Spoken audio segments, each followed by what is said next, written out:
Selamat malam teman-teman remaja yang ada di rumah.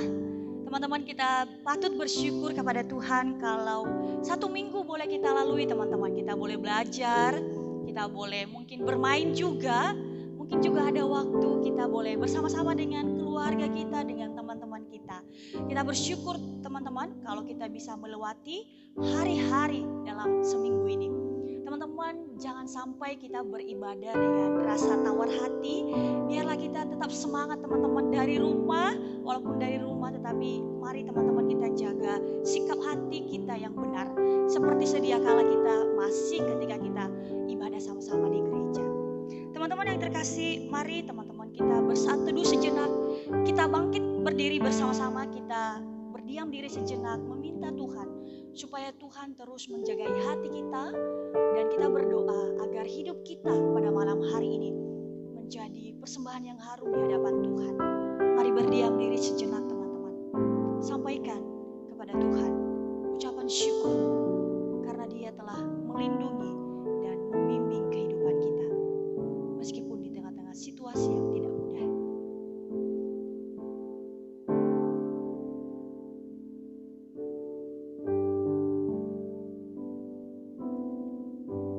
Terima kasih Tuhan untuk beberapa hari yang boleh kami lewati. Kami boleh belajar. Kami boleh ada di tengah-tengah komunitas kami. Kami boleh ada melalui hari-hari bersama orang tua kami. Tuhan, tolong kami agar pada malam hari ini Tuhan benar-benar fokus dan menjaga sikap hati kami. Meskipun ibadah dari rumah, tetapi kami percaya Tuhan, di mana 2 atau 3 orang berkumpul, di situ sesungguhnya Engkau juga hadir di tengah-tengah kami.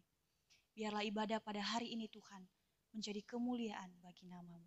Di dalam nama Yesus kami berdoa dan bersyukur. Amin. Teman-teman yang terkasih, silakan duduk kembali. Teman-teman yang terkasih, kita bersyukur kita kembali beribadah bersama-sama. Meskipun memang teman-teman masih ibadah secara online.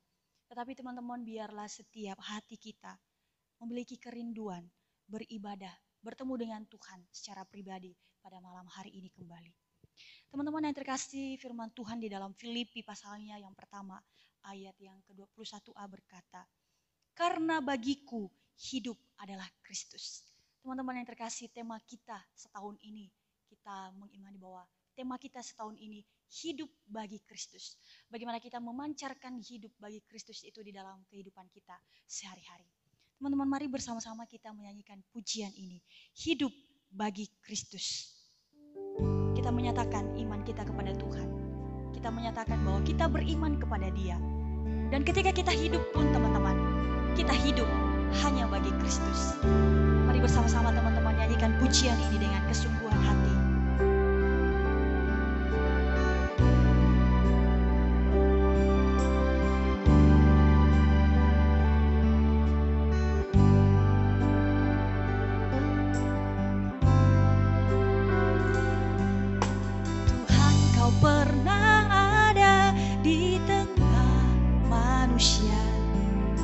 Berjalan di antara manusia berdosa.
Ku mau hidup bagi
bagi Kristus.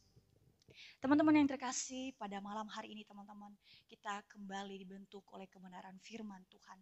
Mari teman-teman kita siapkan hati kita untuk mendengarkan firman Tuhan, berdiam diri dan mendengarkan firman Tuhan yang disampaikan oleh Guru Injil Puspita. Mari teman-teman kita bangkit berdiri dan kita bertepuk tangan, kita menyanyikan pujian Ajarku Berdiam. Kita bangkit berdiri sambil bertepuk tangan.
kita akan mendengarkan firman Tuhan yang disampaikan oleh Guru Injil Puspita. Shalom, selamat malam teman-teman semua yang ada di Nias. Salam kenal untuk teman-teman remaja GKY Nias. Senang sekali di malam hari ini diberi kesempatan untuk bisa bersama-sama bersekutu dengan teman-teman di malam hari ini dalam menyampaikan dan men-sharingkan firman Tuhan di malam hari ini. Teman-teman, sebelum kita akan merenungkan satu kebenaran firman Tuhan, mari kita semua berdoa. Mari kita berdoa. Bapa dalam kerajaan surga, ini setiap kami anak-anak-Mu, kami rindu dan kami bersyukur Tuhan terus mau menyapa kami. Kami bersyukur Tuhan terus mau mengasah kami. Kami bersyukur Tuhan mau dan terus membedah kehidupan setiap kami anak-anak-Mu sehingga layak dan semakin sempurna di mata Tuhan. Karena itu Tuhan, waktu kami merenungkan firman Tuhan di malam hari ini, kami serahkan ke dalam tangan-Mu, kiranya Engkau Allah yang menolong, membimbing kami, setiap fasilitas yang kami gunakan Tuhan juga kiranya berkati, sehingga semua itu menunjang ibadah kami, waktu kami merenungkan firman Tuhan di malam hari ini. Terpujilah nama-Mu ya Tuhan, di dalam nama Tuhan Yesus kami berdoa, dan kami mengucap syukur. Amin.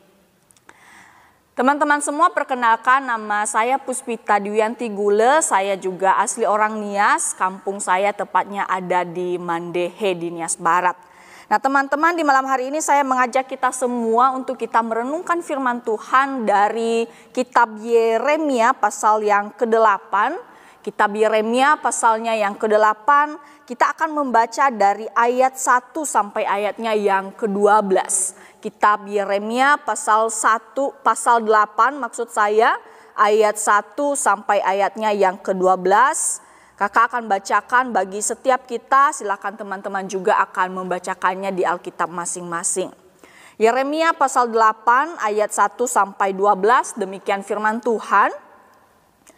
Pada masa itu demikianlah firman Tuhan, tulang-tulang raja-raja Yehuda, tulang-tulang pemuka-pemukanya, tulang-tulang imam-imam, tulang-tulang nabi-nabi, dan tulang-tulang segenap penduduk Yerusalem akan dikeluarkan dari kubur mereka dan diserahkan di depan matahari, di depan bulan, dan di depan segenap tentara langit yang dahulunya dicintai, diabdi, diikuti, ditanyakan, dan disembah oleh mereka.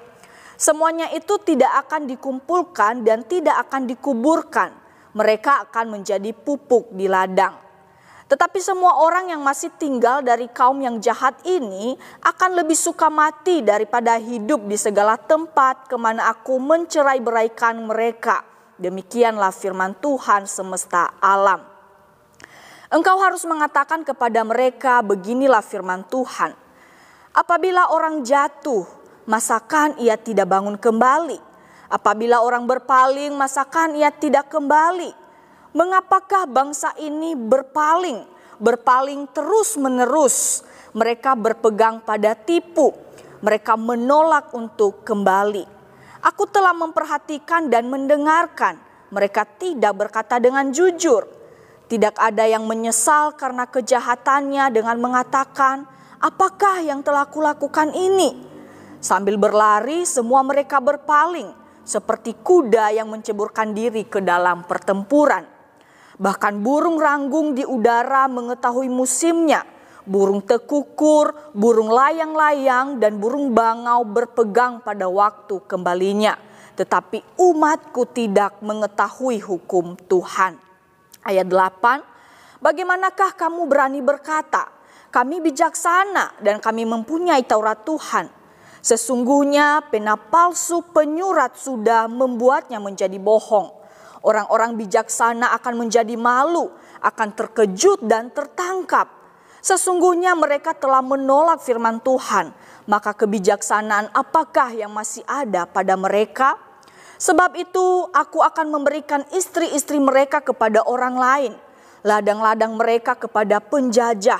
Sesungguhnya dari yang kecil sampai yang besar, semuanya mengejar untung. Baik nabi maupun imam, semuanya melakukan tipu.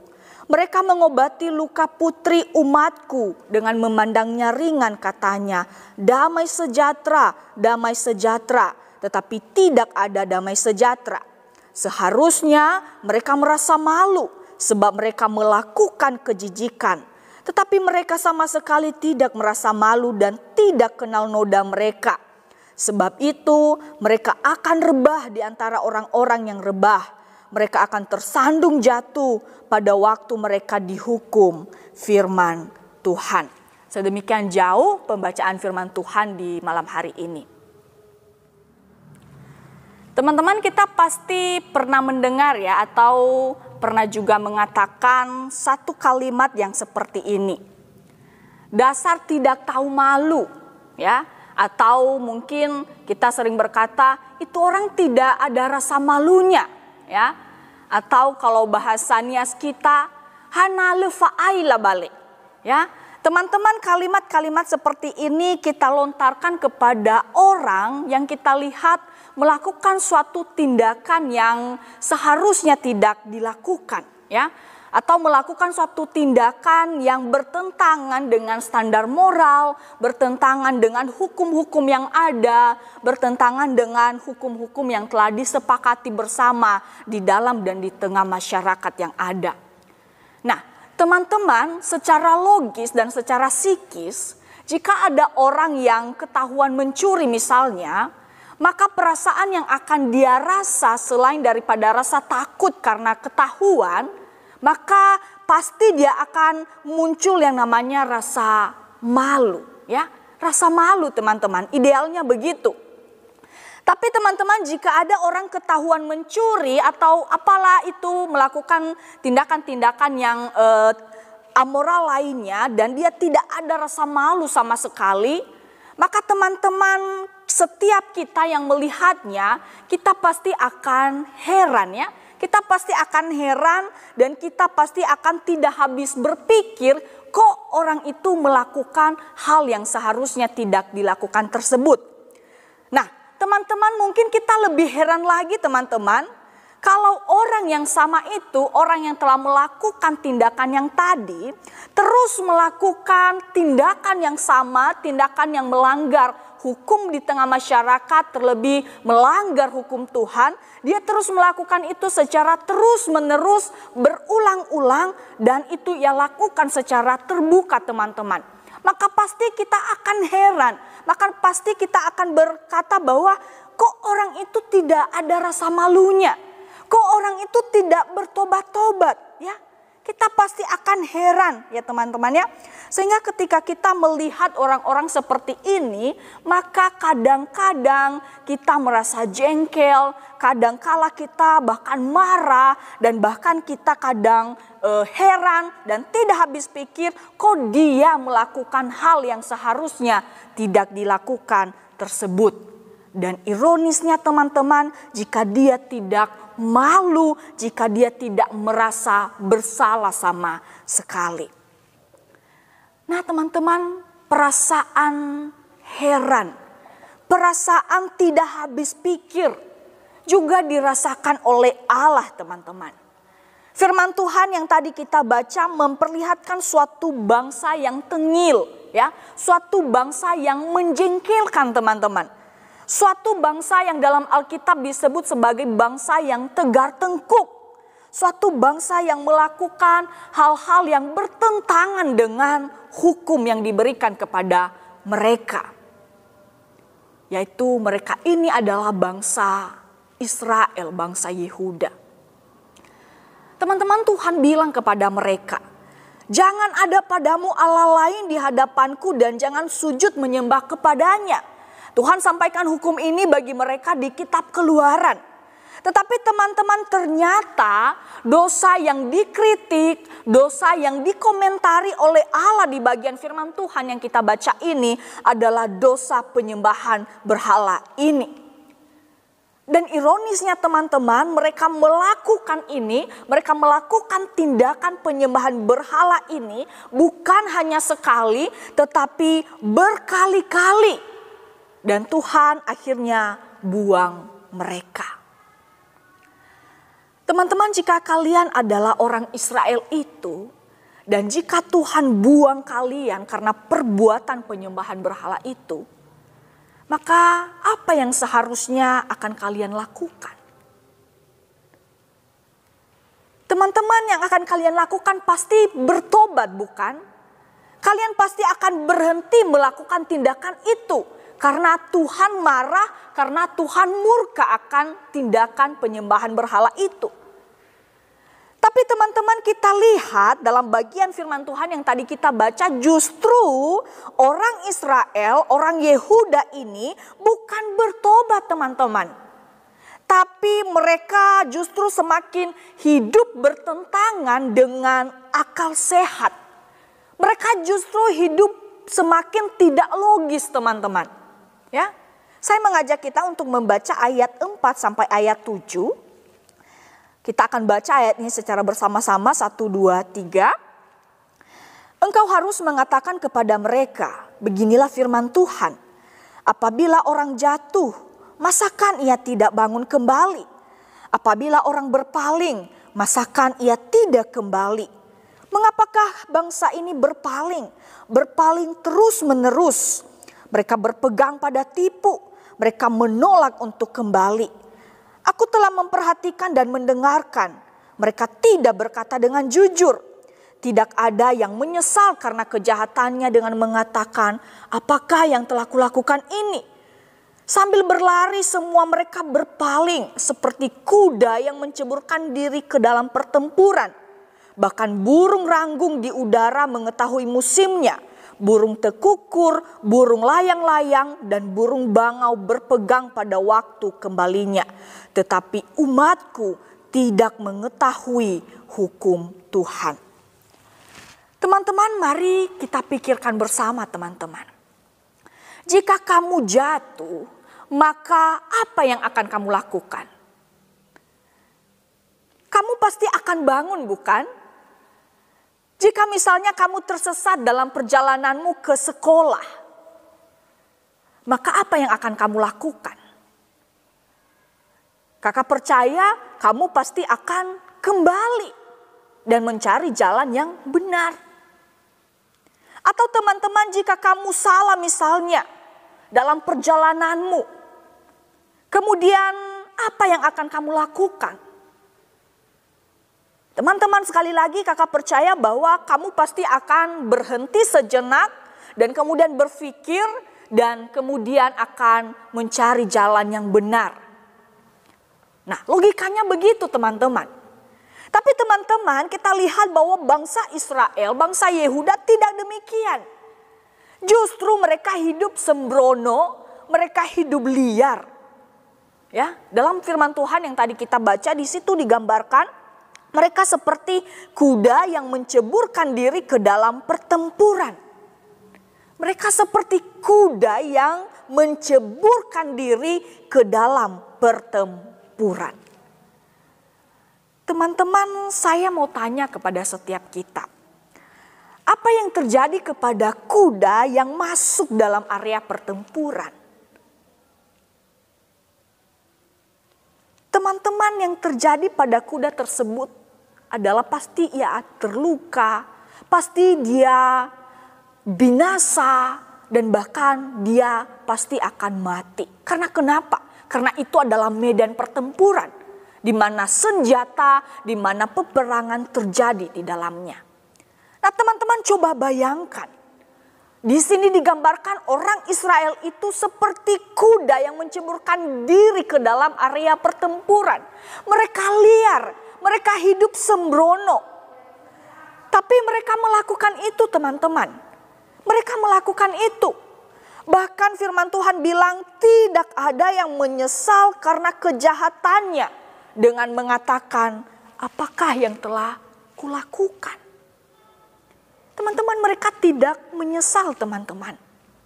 Tetapi apa yang mereka lakukan lagi?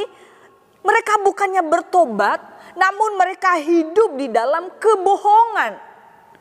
Teman-teman, kita baca ayat 8 sampai ayatnya yang ke-11.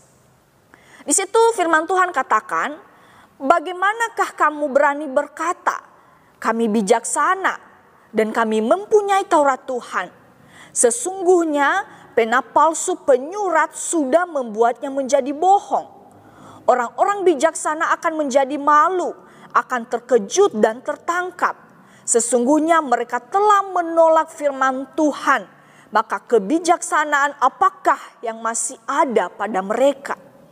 Sebab itu aku akan memberikan istri-istri mereka kepada orang lain. Ladang-ladang mereka kepada penjajah. Sesungguhnya dari yang kecil sampai yang besar, semuanya mengejar untung. Baik nabi maupun imam, semuanya melakukan tipu. Mereka mengobati luka putri umatku dengan memandangnya ringan, katanya, damai sejahtera, damai sejahtera. Tapi tidak ada damai sejahtera. Teman-teman, kakak mau tanya kepada setiap kita. Jika kalian ketemu orang yang seperti ini, kalian geram tidak? Kalian jengkel tidak? Teman-teman, saya percaya bahwa jawaban kalian pasti akan berkata, geramlah kak, masa tidak?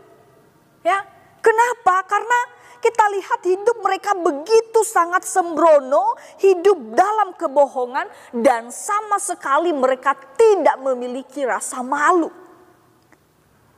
Teman-teman, saya percaya bahwa Tuhan meletakkan rasa malu dalam diri manusia bukan tanpa tujuan. Ya, bukan tanpa tujuan, teman-teman. Teman-teman, perasaan malu itu adalah suatu perasaan bersalah ketika melakukan sesuatu yang tidak seharusnya dilakukan. Tapi nyatanya teman-teman, bangsa Israel, bangsa Yehuda ini tidak merasa malu sama sekali di hadapan Tuhan. Dan akhirnya apa yang terjadi? Mereka dihukum oleh Tuhan. Mereka dibuang oleh Tuhan. Teman-teman yang saya kasihi di dalam Tuhan, tema kita di malam hari ini adalah malu ketika melanggar. Ya. Dan dalam firman Tuhan yang kita baca ini konteksnya adalah malu ketika melanggar hukum Tuhan. Ya. Melanggar hukum Tuhan. Nah teman-teman, kadangkala kita juga seperti bangsa Israel, teman-teman. Sering sekali kita jalani hidup ini dengan sembrono. Sering sekali kita jalani hidup ini dengan tidak memakai akal sehat. Seringkali kita menjalani hidup ini secara tidak logis, teman-teman. Ya. Kalau sekarang kita tidak sulit menemukan, ya, kita menemukan banyak sekali anak-anak, khususnya anak-anak remaja, hidup semaunya, hidup tidak menggunakan akal sehat dan logikanya. Bertindak dan berbuat semaunya, seenaknya, sesukanya, dan sese-sese yang lainnya. Nah teman-teman yang kukasihi di dalam Tuhan, kita juga sekarang tidak jarang mendapati anak-anak remaja, dan mungkin itu termasuk teman-teman menabrak, menerobos, melewati batas-batas yang telah ditentukan. Dan tidak jarang anak-anak Tuhan itu menerobos, melewati, dan menabrak hukum-hukum Tuhan. Demi apa? Demi kesenangan dirinya. Nah teman-teman yang dikasihi oleh Tuhan, ya, mungkin teman-teman berkata dalam hati, itu saya, itu perbuatan saya sering melakukan hal itu. Apa yang harus saya lakukan? Saya malu. Teman-teman yang dikasihi oleh Tuhan, di malam hari ini saya mau katakan kepada setiap kita, bahwa bersyukurlah ketika kamu masih merasa malu ketika kamu melakukan suatu perbuatan yang salah. Ya. Bersyukurlah ketika kamu merasa malu akan perbuatan salahmu. Itu artinya Tuhan masih mengasihimu, teman-teman. Teman-teman yang dikasihi oleh Tuhan, ada seorang pernah berkata, ya, Allah cukup mencabut rasa malu dalam diri manusia untuk membinasakannya. Allah cukup mencabut rasa malu dalam diri manusia untuk membinasakannya. Kenapa? Karena orang yang gak punya rasa malu, teman-teman, itu menuju kehancuran. Orang yang tidak memiliki rasa malu di dalam menjalani kehidupannya, maka orang itu pasti akan menjalani hidup secara sembrono, menabrak segala batas-batas yang ada, dan pada akhirnya dia sendiri akan mendatangkan malapetaka di dalam hidupnya. Dan itu adalah suatu penghukuman sebenarnya dari Tuhan ketika Tuhan sudah tidak lagi menaruh atau mencabut rasa malu di dalam diri setiap manusia. Nah teman-teman yang kukasihi di dalam Tuhan, jika engkau menyadari itu adalah dirimu, maka kembalilah, datanglah, akuilah itu di hadapan Tuhan. Mungkin teman-teman berkata bahwa saya malu, saya rasa malu di hadapan Tuhan. Tapi teman-teman, di malam hari ini saya mau katakan kepada setiap kita bahwa jujur itu memang betul menyakitkan, tetapi jujur di hadapan Tuhan itu akan menyembuhkan setiap kita. Dan itulah teman-teman yang dikasihi oleh Tuhan, itulah yang Allah bilang kepada bangsa Israel. Di ayat 6 dia bilang apa? Tuhan bilang, aku telah memperhatikan dan mendengarkan. Mereka tidak berkata jujur. Tidak ada yang menyesal karena kejahatannya. Teman-teman yang kukasihi di dalam Tuhan, tidak ada kata terlambat untuk kembali ketika kita tersesat. Tuhan selalu menanti anak-anaknya untuk kembali kepadanya. Ia sambut kamu dengan kasih-Nya. Sekalipun kadang ia murka teman-teman, tapi kasih-Nya lebih besar daripada murkanya. Ya, di dalam doanya Paulus pernah berkata, aku berdoa supaya kamu bersama-sama dengan segala orang kudus dapat memahami betapa lebarnya dan panjangnya dan tingginya dan dalamnya kasih Kristus. Teman-teman, sekali lagi kakak mau katakan kepada kita bahwa sekalipun ia murka, tapi kasih-Nya lebih besar dari murkanya. Karena itu teman-teman, datanglah kepada Tuhan ketika kamu merasa telah melakukan hal-hal yang mendukakan hati Tuhan. Ketika kamu telah melakukan hal-hal yang seharusnya memalukan, datanglah di hadapannya di malam hari ini. Akuilah di hadapannya. Karena dia selalu menunggu kita yang tersesat untuk datang kepadanya.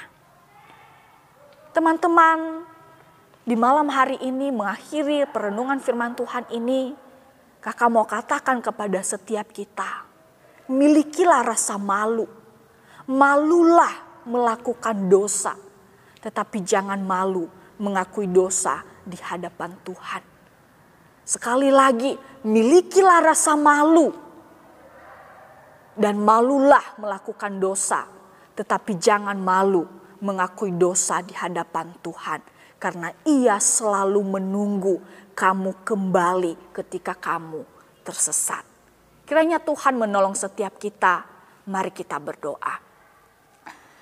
Tuhan, kami bersyukur untuk firman-Mu yang boleh kami renungkan di malam hari ini.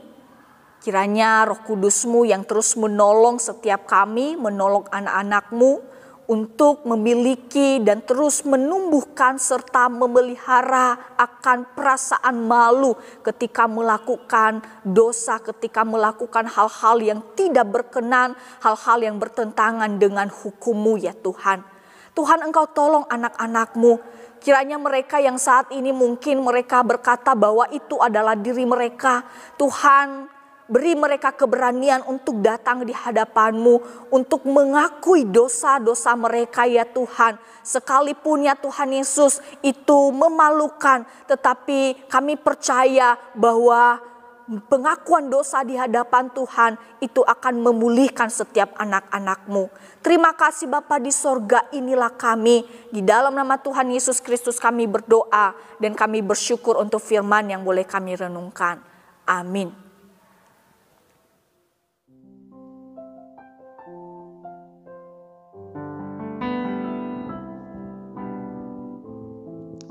Teman-teman yang terkasih, kita sudah mendengarkan kebenaran firman Tuhan yang disampaikan oleh Guru Injil Puspita. Biarlah itu teman-teman sekali lagi mengingatkan kita untuk terus hidup benar di hadapan Tuhan. Hidup bagi Kristus. Dikatakan bahwa rasa malu itu teman-teman penting dan sehat.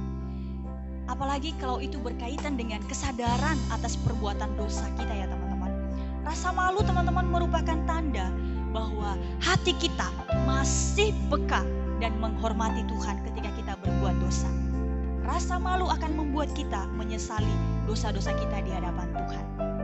Teman-teman yang terkasih, lagu yang akan kita nyanyikan ini teman-teman menggambarkan juga kita yang sering sekali jatuh di dalam dosa.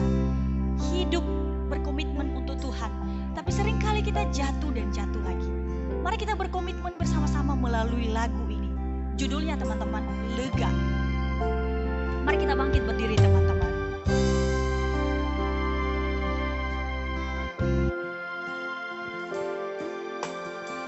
Sedikit lagi aku jatuh,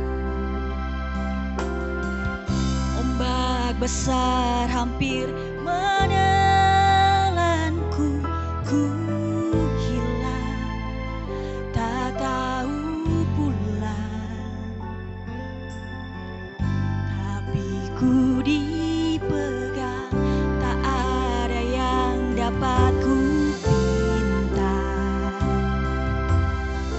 selain Kau Tuhan, selalu sertaku bersama dalam bahtera. Takkan ku takut di dalam gelapku, di keraguanku, ku temukan terang-Mu Tuhan. Di dalam badaiku, dalam gelisahku, ku temukan kekuatan yang memberikanku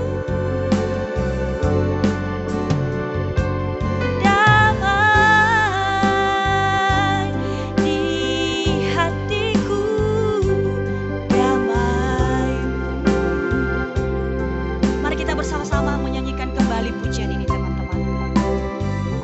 Mari kita berkomitmen kembali hidup bagi Kristus.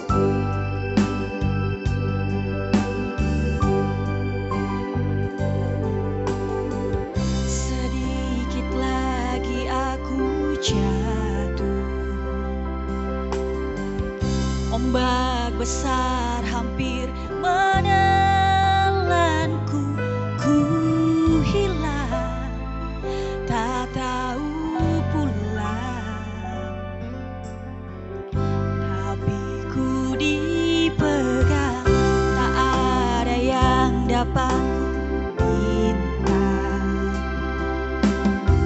selain Kau Tuhan, selalu sertaku bersama dalam bahtera. Takkan ku takut di dalam gelapku, di keraguanku, ku temukan terang-Mu Tuhan. Di dalam badaiku, dalam gelisahku, ku temukan kekuatan yang memberikanku damai di hatiku, damai-Mu. Di dalam gelapku, di keraguanku, ku temukan terang-Mu Tuhan. Di dalam badaiku, dalam gelisahku, ku temukan kekuatan yang memberikanku damai di hatiku, damai.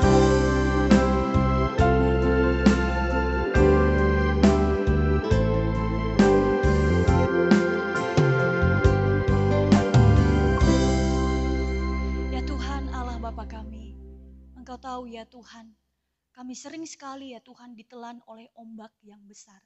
Ditelan oleh keinginan daging kami. Terima kasih untuk firman Tuhan yang disampaikan pada hari ini yang mengingatkan kami. Tuhan, ketika kami jatuh di dalam dosa, harusnya kami malu Tuhan. Harusnya kami gemetar karena kami jatuh dan terus jatuh di dalam dosa kami. Tuhan, tolong kami untuk terus hidup bersama-sama dengan Tuhan. Sehingga kalau hidup kami ada dan berdampingan bersama dengan Tuhan, ketika kami berbuat dosa, Ketika kami gagal ya Tuhan, Engkau mengingatkan kami dengan roh-Mu. Tuhan, bawalah kami untuk terus berkomitmen hidup hanya bagi Kristus. Kami menyerahkan pergumulan teman-teman yang sedang belajar dari rumah, yang belajar dari rumah ya Tuhan, dengan kondisi ini mereka belajar sendiri. Tuhan, kiranya Engkau berikan mereka hikmat yang berasal daripada Tuhan. Apapun pergumulan mereka ya Tuhan, pergumulan untuk mencari jati diri, pergumulan untuk mengenal diri sendiri ya Tuhan, bahkan secara khusus mengenal Tuhan secara lebih dalam lagi.